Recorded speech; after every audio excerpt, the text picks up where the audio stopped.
Former Governor Andrew Cuomo has a long resume of public service and accomplishments that he says make him the best person to run the city. But I want to start out by talking about something else.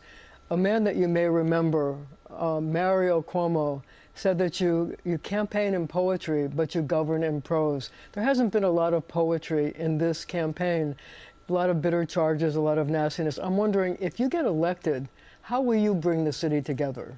Yeah, that's, you're right. That was one of his favorite expressions.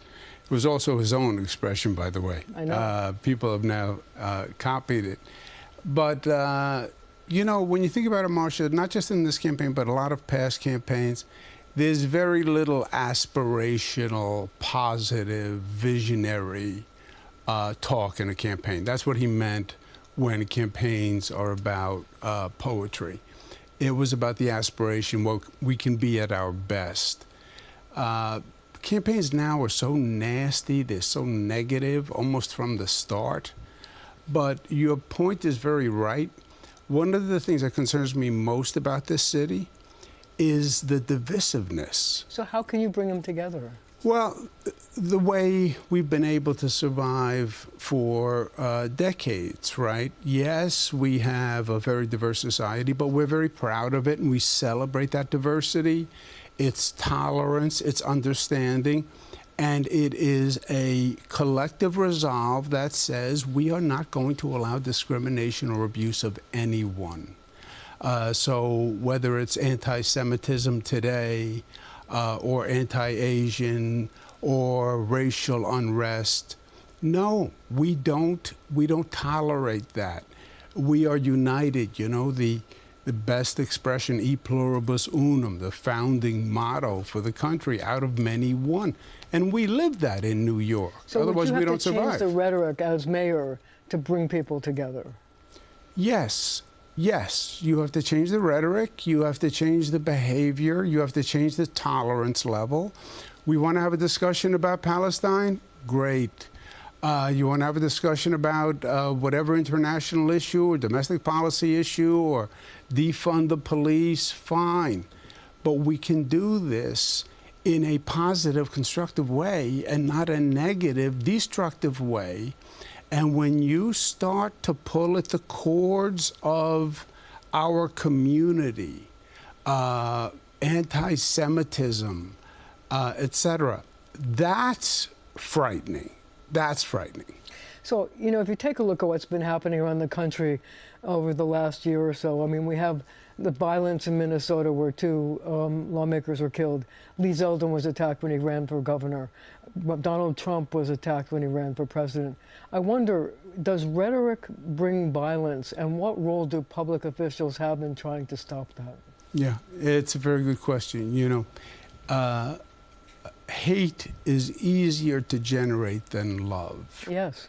And it's easier to run a negative campaign pitting one against the other than it is to talk about how do we unify. And more you're seeing the negativity and pitting one against the other. President Trump, immigration, what's that all about? That's all about riling up people who are unhappy with their circumstance and their economic outlook and giving them an enemy. And great, now I have a target, now I can focus all my anger at this enemy, and Trump is going to resolve that anger.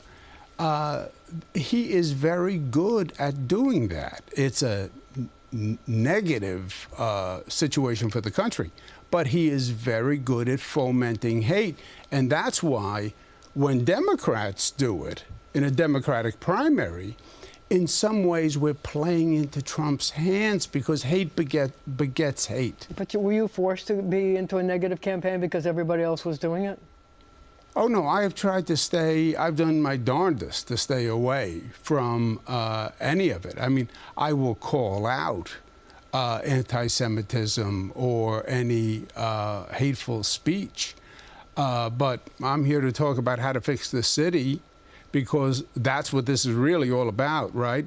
This is not a foreign policy discussion about Palestine versus Israel. We're supposed to be talking about how do we build affordable housing, how do we keep the city safe, how do we rehire 5,000 police when they're quitting at record levels, how do we get the homeless, mentally ill off the streets, and who is best qualified to do that job, right? This is a job interview, right? The people of New York are going to hire a mayor. So let's have that job interview. What are your qualifications? What are your job interview this. So at the end of 4 years, if you were to become mayor, how would the city be different under an Andrew Cuomo administration? A really tough critic after 4 years. Let's think of a really tough critic. Let's say you, for example. Success would be if you said after 4 years, wow, he made a difference. Crime is down. People feel safer. They have more confidence in the city. Homeless, mentally ill are out of the subways. They're off the streets. That's demonstrable. Businesses are coming back. People are coming back into the city. That would be success. Except that when Eric Adams ran 4 years ago, he said the same thing, and we're not there. So, you know, some people say politicians promise it, but we don't get there. And that's the crux of it. It is. Politicians promise and politicians do nothing. My grandfather used to go like this when the politicians were so how are on you different? TV. How are you different? Because you can look at my record, which you have for many years, and I deliver. I produce. See, for me, the game is the exact opposite. I don't promise anything that I don't believe I can produce. When I said I'm going to build the Second Avenue subway, I built it. When I said I'm going to do a new Kosciuszko Bridge, Kosciuszko is actually the proper pronunciation, although no New Yorker actually, they'll call it the Kosciuszko.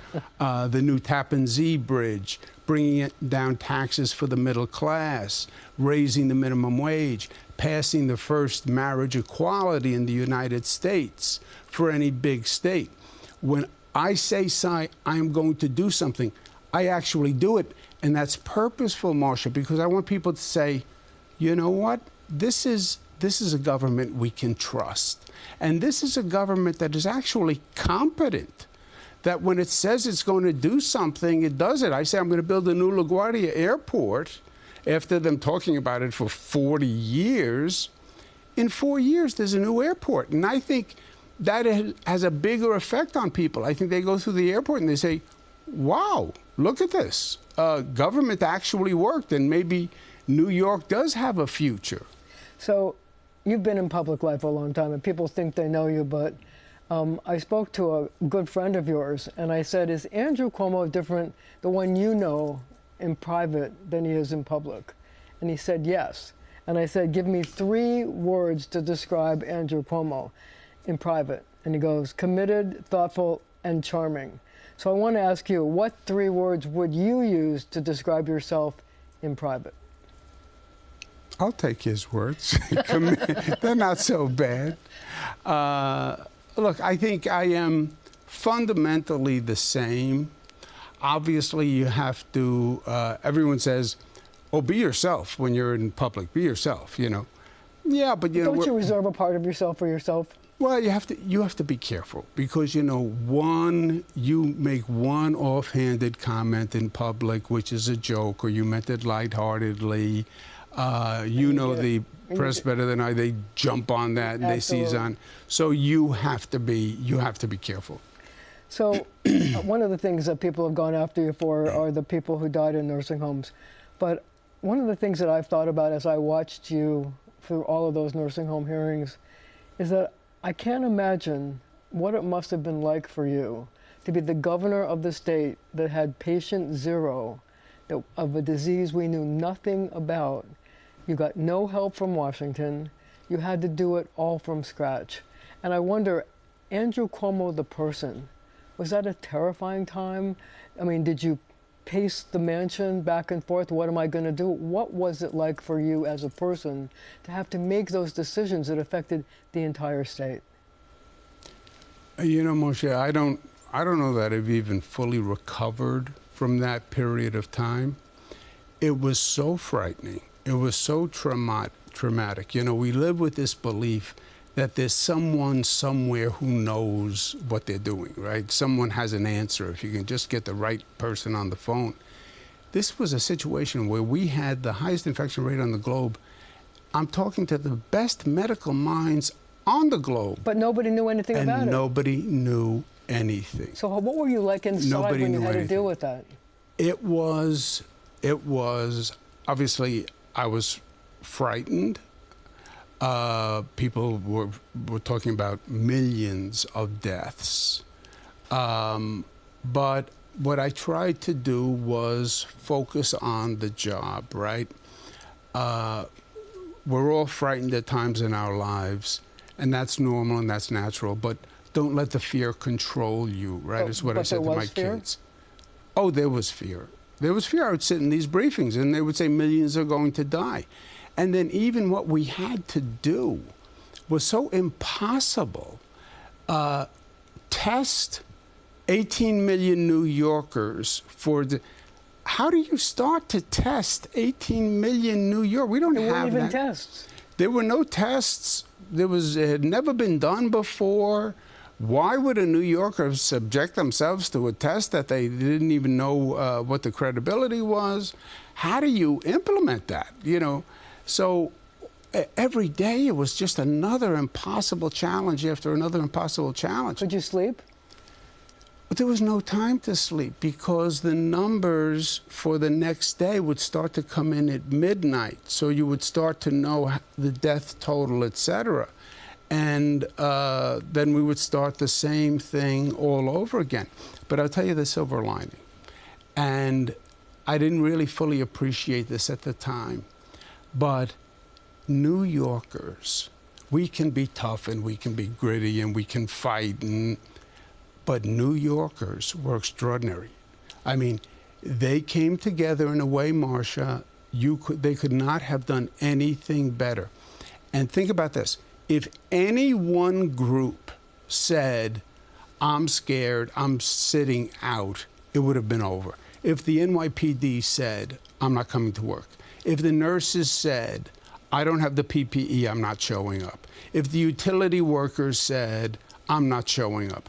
If any one of those pieces fell out, the entire system would have collapsed because we were right on the brink of chaos for months, and no one gave up. No one gave up on each other. And there was a solidarity that was really beautiful at the end of the day, right? I'm asking people to do all these things that I could not possibly enforce. Close your business. You have no authority to tell me to close my business. Wear a mask, social distance. And they did it out of commitment to each other, which was really, and I hold on to that because if we can do that, oh, we can do anything. Okay, we're going to leave it right there for now, but we're going to be right back with Andrew Cuomo.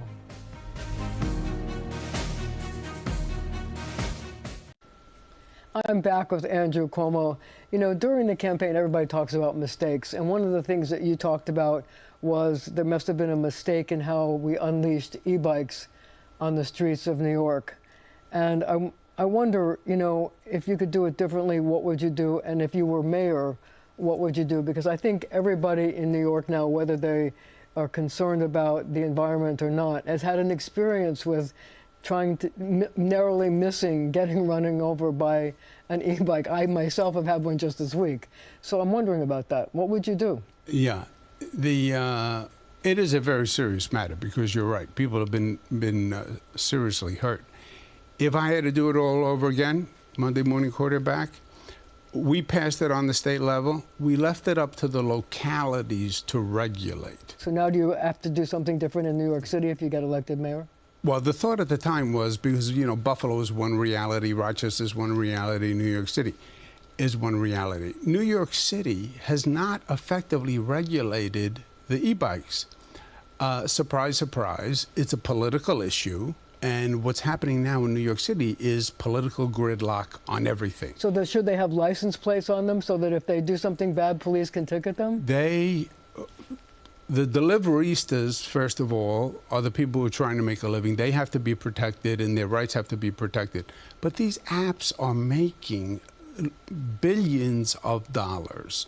And I want to make the apps responsible for licensing the bikes. And so there can be law enforcement. So we're talking about license plates. I would license the bikes and to the app and let the app be responsible for the tickets. And then if there's a bike and operator that has a high number of tickets and violations, that is on the app. And there have to be rules, Marcia, that are enforced. You know, we don't enforce any rules in New York. It's like chaos, you know. Because it's not just about to make rules. You know, they talk all day long about, I propose this rule. Forget proposing a rule. If you're not going to enforce anything, then it doesn't matter what you propose, right? There's a speed limit. The poor people on city bikes, those city bikes can only go about 18 miles an hour. They have e-bikes that are doing 30, 35 miles an hour going past them, right? So we need rules enforced. You can't be on the sidewalk and on the street and going against traffic. And that's part of the feel of the chaos that is out there. We have about a minute left in this section. I need to ask you this. Much has been made about the fact of who would best stand up to President Trump. I would like to ask you, if you were mayor, what do you think you could work with Trump to help New York City? Not the negative stuff, the positive stuff. That's going to depend on him, right? Now, I know I've dealt with President Trump. I think he has a respect for me and for New York. I think that's important. I don't think he wants to pick a fight that he can't handle. And he knows when he fights with New York, it gets very difficult very quickly, because it has. We had a number of fights during COVID, et cetera. On the flip side, there were situations where I went to him and I asked for help. I asked for help to rebuild the train tunnels going across the Hudson River, et cetera. I think there are infrastructure projects that he could help with if he was interested. So if he is interested, yes, there's a lot that he can do. The first order of business is do no harm. And I'm afraid of what he's going to do with the budget.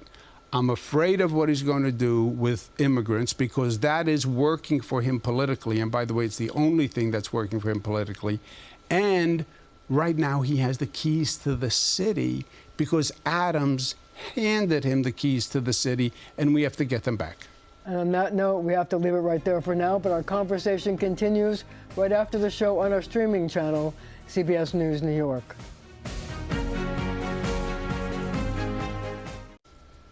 We are back with former governor and candidate for mayor Andrew Cuomo. So I do want to ask you this question. Do you think that since you and President Trump are both Queens boys and you grew up around the same time, he's a little bit older than you, maybe a decade, do you have anything in common? We are both Queens boys, as you said. We grew up in the same general area. I think what we have more in common is we know each other and we've dealt with each other. And that's a big plus here. Know the enemy? That's exactly right. He knows that I'm no one to be trifled with, and I know that he's no one to be trifled with, you know. So that sort of defines the rules of the game. A zero-sum game is what you're saying. Yeah, it's going to be bad if we get into it, you know. And I don't know that he wants to get into a situation that's going to be overly difficult, because he has a lot going on. There's a lot of situations he can deal with. Why go pick a fight with New York if you don't have to? I would hope that's the logic anyway. So the present mayor of New York, Eric Adams, has one off-topic press conference a week. I wonder, if you become mayor, will you continue that, or will you have regular press conferences? What's your plan? You know, I don't have a specific plan. I think the access is important. I think the dialogue is important. But I also think the tone is important. You know, there doesn't have to be this adversarial press versus government tone, right? You want to inform the public. I want to inform the public. So it's more the setting of the tone. I found what I did, which was unprecedented during COVID. Every day, 7 days a week, whatever they wanted to ask. There was no on topic, off topic, you know, there was no censorship. And that was very effective because the public heard firsthand from me, without a filter, the direct information. And I think they feel very good about how it worked. So I believe there's a way to do it without it being overly consuming, because there's another part to the job besides talking to the press. I know the press sometimes doesn't want to understand it, but you actually have other things to do. But keeping it positive and keeping the access open. So for years, you've had a picture on your desk of the Blue Angel. Is that your girlfriend? The Blue Angel. Is that my girlfriend? That's kind of a personal question. I mean, no. The Blue Angel is the name one of my daughters gave to an old Corvette that I have that is 1975 to be exact. 1975. Had it since high school. And why do you have that on your desk? Because I had it since high school, and it reminds me of my youth. And do you still have that car? I still have it, yeah. Do you ever drive it? I drive it once in a while. I tinker with it more than anything else. But for me, the mechanics, the cars are just a great hobby, and frankly, a great distraction. I don't do many other things besides work, you know. I'm like... You're dull. I'm dull, and dull/obsessive compulsive, right? So I work all the time. I don't golf. I don't really travel. I just take my job very seriously. But the one break I get is when I get to just tinker with the cars, and it's mechanical, and there's an answer to the question, and there's a right and the wrong, and you don't have to deal with emotions, and you don't have to deal with personalities, so I enjoy that. So Mayor Adams said social media doesn't vote, Social Security votes. What are your thoughts on that? Social media doesn't vote. Social media is, it's amazing how it has grown and changed the industry, and something like 50% of the people now get their news from social media, which can also be a little frightening. How do you get your news? From every source, but I still believe in newspapers, and I like to see a paper. And have you mastered social media? I haven't mastered it. Intellectually, I have mastered it. Practically, I haven't really mastered it. So how much can you bench press? Oh, you know what?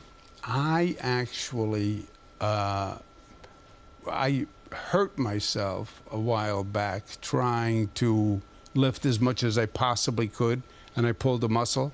So now I'm more on what they call the lightweight, multiple reps, as opposed to lifting a high level of weight. So we're talking like 10 pounds? I mean, what are we talking about? No, we're talking about not what I could do when I was back in the day, but I do work out, I do lift weights. I think it's important. For me, it's almost therapeutic. I've done it all my life. And when you're lifting weights, what are you thinking about?